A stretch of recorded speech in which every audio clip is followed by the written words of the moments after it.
YouTube, Tire Metalhead Weatherman here. Hopefully you guys are doing well.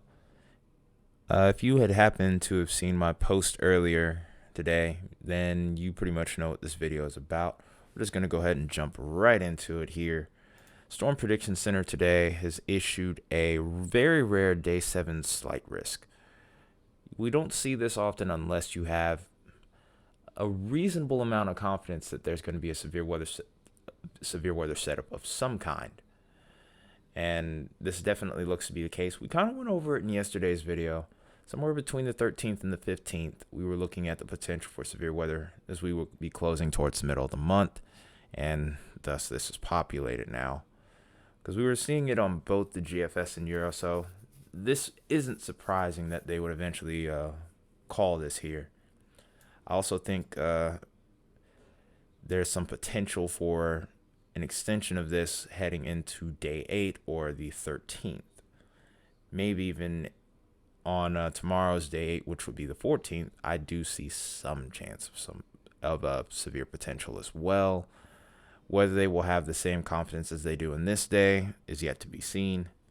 I think day 8 may end up becoming a slight risk down the line as we get closer towards the actual day, especially if the model trends hold as they are right now or uptick. But simply put, we'll go ahead and look at the vorticity map so we can talk about exactly what's going on here.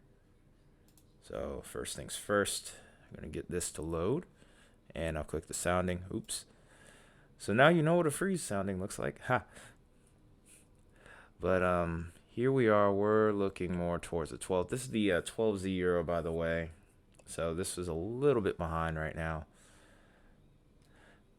This is a little warm. We have our warm sector right here. Here's our upper level low as we get in towards the afternoon and evening hours. And the timing of this is going to be a little bit different. I do think that this is going to be a little bit further east than what we're seeing here. But we do get a nice warm sector aloft, and there is some subtle forcing going here. Here's where our low pressure is likely going to be. Jet stream amplitude isn't super progressive, so around this region there could be some isolated supercells that pop up, and with the shear profiles that we're going to talk about in a minute, I do think there could be some potential for a tornado threat. One bit of uncertainty that I have here, especially since this is an older version of the Euro, is that I'm still not completely I haven't completely bought into the warm sector just yet being right here, especially with this being out of date now. Not to mention the shear profile might be a little different on the GFS and the Euro because of the time discrepancy. Also, I'd like to note that due to the simple fact that we're as far out as we aren't going to be able to get a great read on the instability either in the moisture returns. I'm going to go over that and probably within the next couple of days, honestly, because trying to go over it right now would be utterly pointless, because those are probably going to fluctuate a lot between then and now, excuse me. It's been a long day, so I might fumble my words here. If I do, I apologize. But we go towards the 13th here, and this is about the time frame where I would be expecting this to come in, but on the 12th instead. But you can see there's still a pretty sufficient warm sector here. I do think that severe storms would be possible, probably a little bit further east. I would think this area would be of interest now. Actually might go ahead and try and take a sounding of that if at all possible, but given the fact that it's 12-0, it's kind of fruitless at this point. Just me getting a little too excited. Oops. But the 14th right now, the 13th and the 14th looks like the most interesting days that we have right now. But this storm system also looks like it's going to drag in a lot more colder air as well. So areas, especially towards the north and east, may have to look out for not just one, but maybe even 2 cold blasts here. You see this first one coming in here. This may have the look of a coastal storm, and then the second cold blast is going to have some really frigid air behind it. May also bring in some lake effect snow as well. We'll go over the parameters on that maybe tomorrow. and then we'll just go from that point. So that's what the vorticity on the Euro looks like. Let's compare that to the GFS. Here we are at about the same time frame. This is on 18Z, so this looks a little different. Start out by moving this to about the 12th. Similar, actually it's at a similar place. But for the most part, I'm thinking that somewhere between just to the east of Oklahoma City, maybe within Oklahoma City itself, we could start to see some activity flaring up in the early afternoon hours. As we get towards the evening, activity will increase. And this is towards the higher levels of the atmosphere. Keep this in mind, where these wind barbs are pointing in this almost northeasterly type direction, or maybe east-northeast, I would say, possibly even. But keep this in mind, because we're looking towards the high levels of the atmosphere when we go to the can't speak. When we go to the 850 millibar or low-level jet, I want you to keep track of where these barbs end up, the direction of these barbs, because that could be a very good indicator of what kind of shear profile we have here. But this is what we have going on about 150 hours out. This is heading into the 13th. As we start the next day, it's a little bit more progressive. I think we start to look towards more of a wind threat on the 13th. The GFS kind of indicates that a little bit more so than the Euro. But again, I'm thinking more towards Louisiana, parts of Mississippi, Arkansas, maybe even Tennessee as well, depending on how far that warm sector pushes up north. And we'll just have to see how things play out from there. We'll watch this storm system move through. We lose a warm sector. GFS is a little bit warmer, but it's still holding on. It was still holding on to the trend of this storm maybe going north of the border here. But we're starting to trend more and more towards maybe a coastal low developing here and a bigger storm. However, again, unlike the Euro, there's no low pressure coming on the backside of this to bring in even more cool air. GFS is still looking warmer. So discrepancy still exists here, and we're just going to have to figure it out from that point. Then here's another crazy looking piece of energy. I don't even know what's going to happen here at this point because we're 250 hours out. We're pretty much in no man's land at this point. Everything just kind of looks wacky. And then from that point, we have another piece of energy that comes in on the 20th. We'll have to watch that and see what it ends up doing, or if it formulates into anything at all. That being said, let's go ahead and compare the low-level jet here. We'll start out with the Euro since we already have it loaded. This is what we're looking like on the 12th, actually. It's not a really big wind maximum until in the late evening hours. The low-level jet really starts to come in at about 7 p.m. local time, I would say. So right about now is where we'll start to see that small little jet streak trying to form here. This would get up to about maybe 40 knots, maybe 45 knots. Sufficient enough for severe weather. Do I think it ends up producing anything crazy at the moment? I want to say no.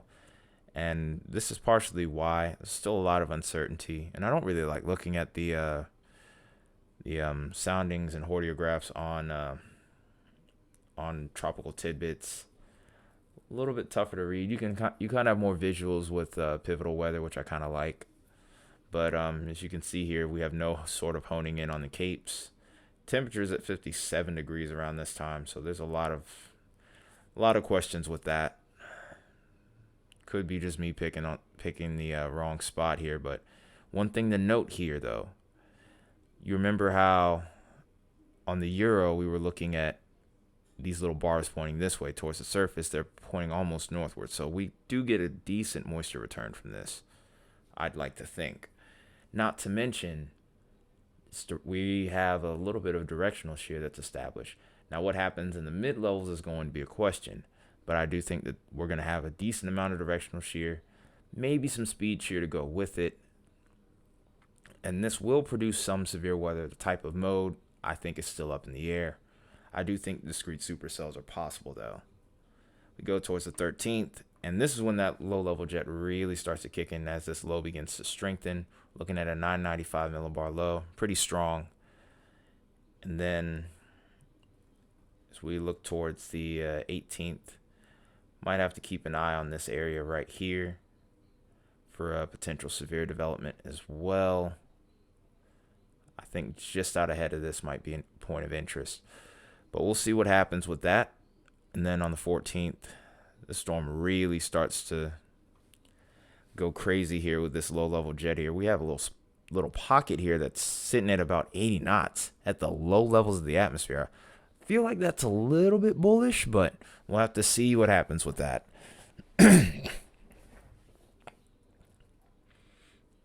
We'll watch this clear out, and that's pretty much going to be the end of the model run here. This storm will have a lot of wind energy from the looks of it, though.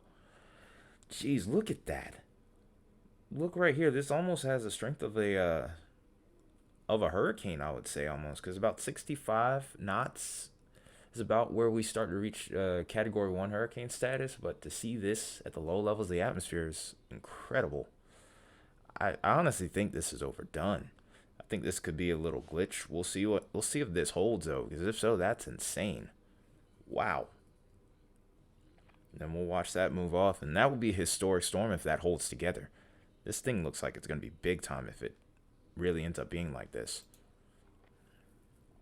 Let's go ahead and look back here.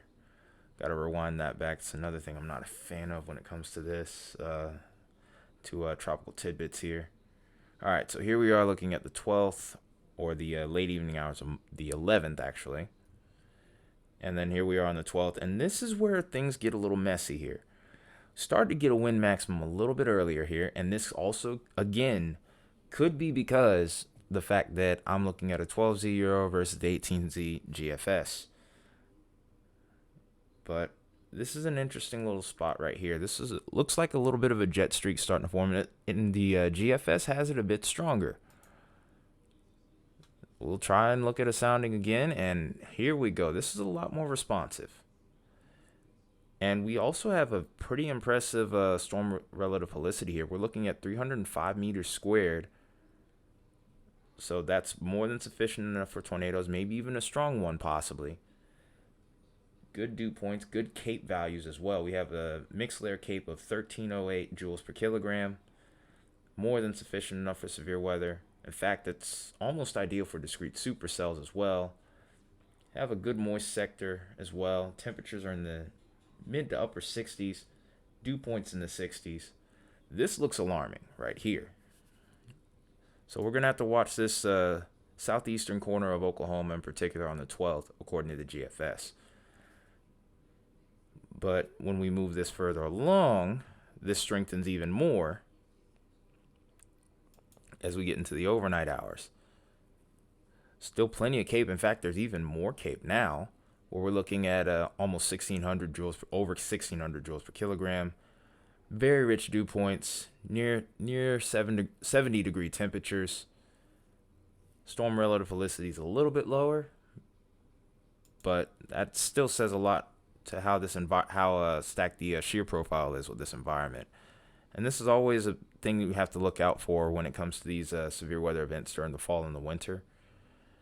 It's a simple fact that you aren't going to have the same kind of instability that you would have during the springtime, but it can still end up being a very dangerous setup because the other parameters end up overcoming them. Now, this area gets this is where things kind of get messy. Not really looking at the precip map right now, to be honest. So, there's a lot of questions there. So, I'm wondering if maybe a little bit further to the south will end up being a point of interest. The low-level jet's going to be strongest, though, right about here. But another interesting thing is the GFS is actually showing something very similar to the Euro, which is kind of alarming. The fact that we have such a strong jet streak around this area is very concerning. So this storm system could have a lot of strong winds. You don't even necessarily need a thunderstorm if you have low-level jet winds at about 80 knots, because that's closing in on about 100 miles an hour, which is crazy. So we'll watch that move along, and then we won't really go too much further into this because from this point forward, we're at no man's land. And good luck trying to forecast anything at this point. But that's pretty much the end of this video. I know this one's probably run long too, but maybe this one won't have bloopers like yesterday's video will. I'm going to be posting that soon. If any of you did see it, let me know in the comments. But anyways, I hope you enjoyed the video. If you did, definitely like, subscribe if you haven't already. I put up videos like this pretty often, especially when there's weather events of any kind coming up. Or I try to keep up with them as best as I can.